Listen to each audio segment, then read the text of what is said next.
In the days when the judges ruled in Israel, a severe famine came upon the land. So a man from Bethlehem in Judah left his home and went to live in the country of Moab, taking his wife and 2 sons with him. The man's name was Elimelech, and his wife was Naomi. Their 2 sons were Mahlon and Chilion. They were Ephrathites from Bethlehem in the land of Judah. And when they reached Moab, they settled there. Then Elimelech died, and Naomi was left with her 2 sons. The 2 sons married Moabite women. One married a woman named Orpah, and the other a woman named Ruth. But about 10 years later, both Mahlon and Chilion died. This left Naomi alone, without her 2 sons or her husband. Then Naomi heard in Moab that the Lord had blessed his people in Judah by giving them good crops again. So Naomi and her daughters-in-law got ready to leave Moab to return to her homeland. With her 2 daughters-in-law she set out from the place where she had been living, and they took the road that would lead them back to Judah. But on the way, Naomi said to her 2 daughters-in-law, "Go back to your mother's homes. And may the Lord reward you for your kindness to your husbands and to me. May the Lord bless you with the security of another marriage." Then she kissed them goodbye, and they all broke down and wept. "No," they said. "We want to go with you to your people." But Naomi replied, "Why should you go on with me? Can I still give birth to other sons who could grow up to be your husbands? No, my daughters, return to your parents' homes, for I am too old to marry again. And even if it were possible, and I were to get married tonight and bear sons, then what? Would you wait for them to grow up and refuse to marry someone else? No, of course not, my daughters. Things are far more bitter for me than for you, because the Lord himself has raised his fist against me." And again they wept together, and Orpah kissed her mother-in-law goodbye. But Ruth clung tightly to Naomi. "Look," Naomi said to her, "your sister-in-law has gone back to her people and to her gods. You should do the same." But Ruth replied, "Don't ask me to leave you and turn back. Wherever you go, I will go, wherever you live, I will live. Your people will be my people, and your God will be my God. Wherever you die, I will die, and there I will be buried. May the Lord punish me severely if I allow anything but death to separate us." When Naomi saw that Ruth was determined to go with her, she said nothing more. So the 2 of them continued on their journey. When they came to Bethlehem, the entire town was excited by their arrival. "Is it really Naomi?" the women asked. "Don't call me Naomi," she responded. "Instead, call me Mara, for the Almighty has made life very bitter for me. I went away full, but the Lord has brought me home empty.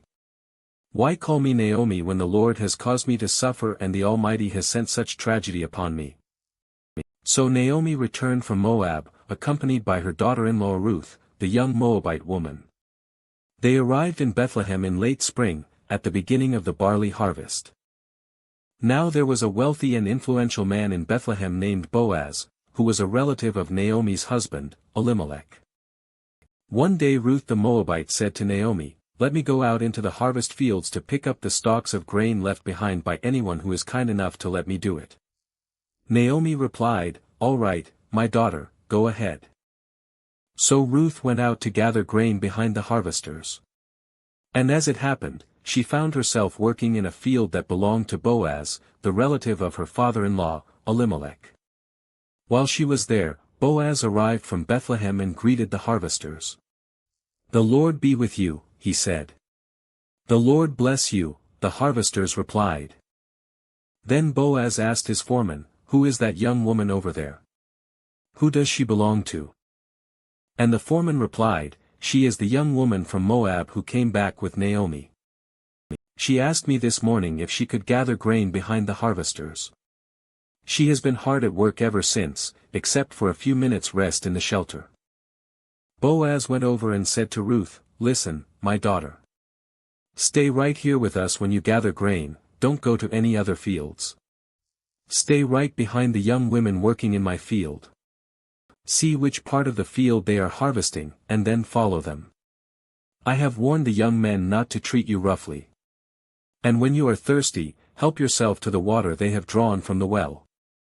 Ruth fell at his feet and thanked him warmly. "What have I done to deserve such kindness?" she asked. "I am only a foreigner." "Yes, I know," Boaz replied. "But I also know about everything you have done for your mother-in-law since the death of your husband. I have heard how you left your father and mother and your own land to live here among complete strangers. May the Lord, the God of Israel, under whose wings you have come to take refuge, reward you fully for what you have done." "I hope I continue to please you, sir," she replied. "You have comforted me by speaking so kindly to me, even though I am not one of your workers." At mealtime Boaz called to her, "Come over here, and help yourself to some food. You can dip your bread in the sour wine." So she sat with his harvesters, and Boaz gave her some roasted grain to eat. She ate all she wanted and still had some left over. When Ruth went back to work again, Boaz ordered his young men, "Let her gather grain right among the sheaves without stopping her. And pull out some heads of barley from the bundles and drop them on purpose for her. Let her pick them up, and don't give her a hard time." So Ruth gathered barley there all day, and when she beat out the grain that evening, it filled an entire basket. She carried it back into town and showed it to her mother-in-law. Ruth also gave her the roasted grain that was left over from her meal. "Where did you gather all this grain today?" Naomi asked.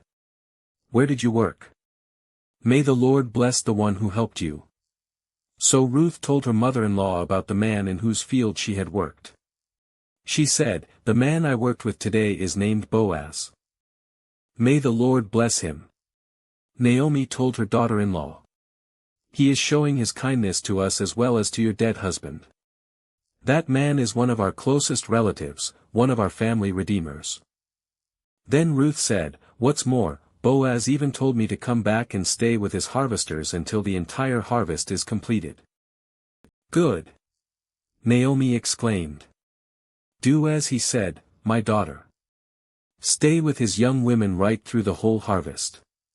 You might be harassed in other fields, but you'll be safe with him." So Ruth worked alongside the women in Boaz's fields and gathered grain with them until the end of the barley harvest. Then she continued working with them through the wheat harvest in early summer. And all the while she lived with her mother-in-law. One day Naomi said to Ruth, "My daughter, it's time that I found a permanent home for you, so that you will be provided for. Boaz is a close relative of ours, and he's been very kind by letting you gather grain with his young women. Tonight he will be winnowing barley at the threshing floor. Now do as I tell you, take a bath and put on perfume and dress in your nicest clothes. Then go to the threshing floor, but don't let Boaz see you until he has finished eating and drinking. Be sure to notice where he lies down, then go and uncover his feet and lie down there. He will tell you what to do." "I will do everything you say," Ruth replied. So she went down to the threshing floor that night and followed the instructions of her mother-in-law. After Boaz had finished eating and drinking and was in good spirits, he lay down at the far end of the pile of grain and went to sleep. Then Ruth came quietly, uncovered his feet, and lay down. Around midnight Boaz suddenly woke up and turned over. He was surprised to find a woman lying at his feet. "Who are you?" he asked. "I am your servant Ruth," she replied. "Spread the corner of your covering over me, for you are my family redeemer." "The Lord bless you, my daughter," Boaz exclaimed. "You are showing even more family loyalty now than you did before, for you have not gone after a younger man, whether rich or poor. Now don't worry about a thing, my daughter. I will do what is necessary, for everyone in town knows you are a virtuous woman. But while it's true that I am one of your family redeemers, there is another man who is more closely related to you than I am.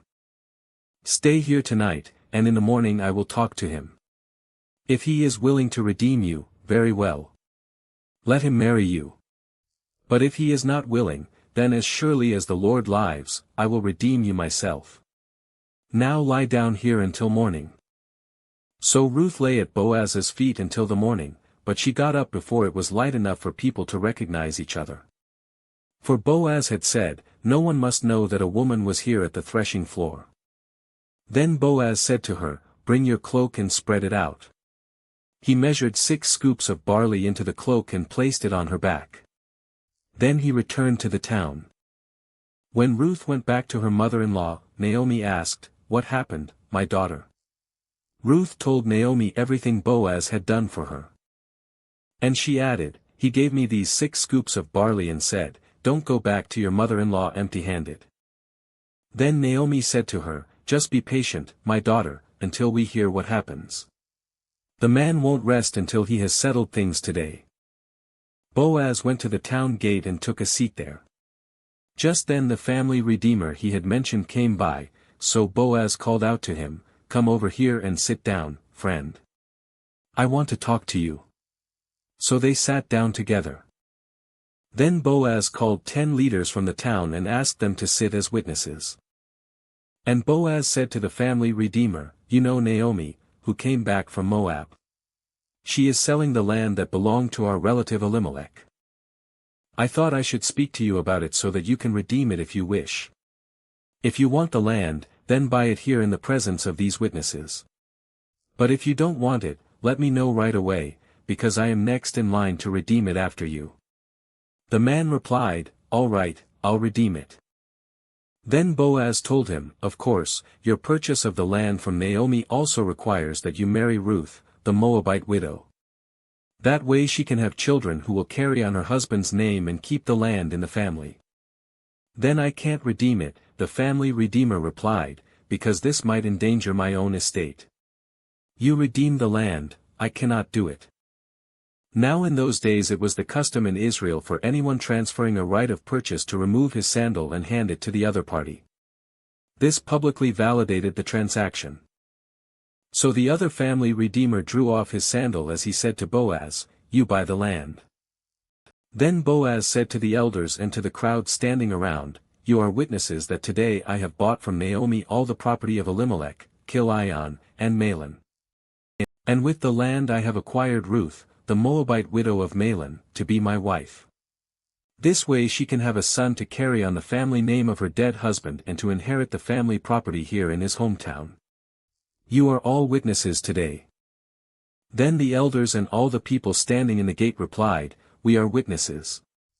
May the Lord make this woman who is coming into your home like Rachel and Leah, from whom all the nation of Israel descended. May you prosper in Ephrathah and be famous in Bethlehem. And may the Lord give you descendants by this young woman who will be like those of our ancestor Perez, the son of Tamar and Judah." So Boaz took Ruth into his home, and she became his wife.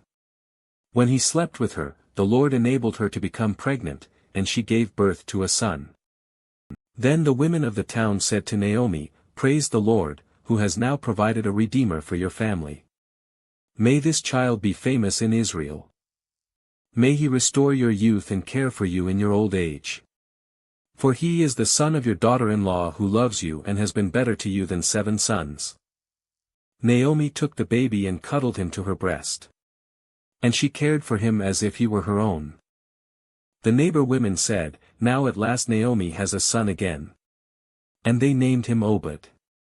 He became the father of Jesse and the grandfather of David.